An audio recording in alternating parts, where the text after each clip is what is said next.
tere! Ja tegelikult see video on mõeldud selleks, et tuua sinuni üks väljakutse. Nimelt algab 2026 aasta. Uus algus justkui. Ja see uus algus algab päris selliselt intensiivselt ja tormakalt. Tulihobuse aasta. Küsimus. Ma olen teinud siin neid naiste eri edastusi teile, toodete edastusi, retsepte, niisama. See on pakkunud väärtust ja pakub edasigi ja see on pakkunud mulle ja loodetavasti see pakub kõikidele teile ka. Ja laiendab kindlasti silmaringi ka. Ja kui sinul on ka mingi toode, mida sa sooviksid näiteks, et ma edastan oma kuulajaskonnale, vaatajaskonnale, lugejaskonnale, siis anna mulle endast teada, äkki sul on mingi toode või teenus, mis on selline eelkõige just naistele pühendatud või loodud, mis võiks huvi pakkuda naistele, midagi erilist, mis sa tunned, et võiks resoneeruda minu inimestega siin, siis anna mulle endast teada. Või sa tead kedagi, kes pakub mingit toodet või teenust, mis võib minu siinsetele naistele, eelkõige naistele, aga võivad olla ka unisex tooted, huvi pakkuda.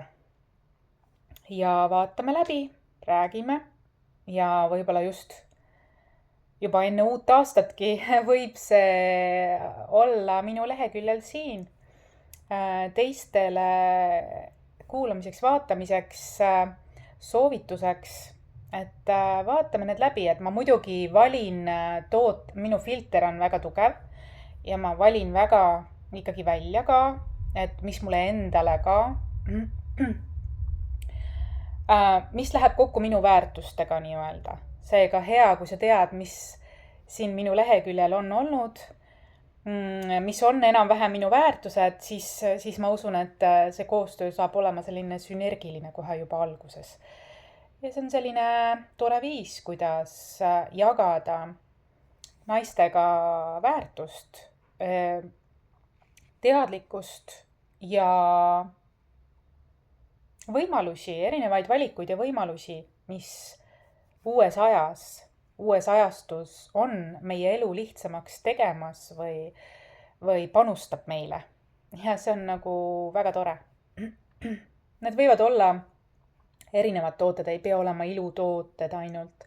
Need võivad olla mingid ka rituaalid, näiteks küünlad või midagi sellist. Toon lihtsalt näite.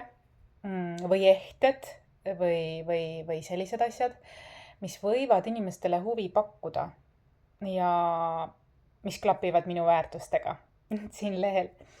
Anna teada endast, kui sa tunned ennast ära ja sa tahaksid juba praegu, enne kui uus aasta algabki, kuidagi teistsugusel moel inimeselt inimesele oma toodet, teenust pakkuda läbi minu. See oleks tore. Anna teada endast. Kontakt on nagu ikka siin infos all. Kohtumiseni.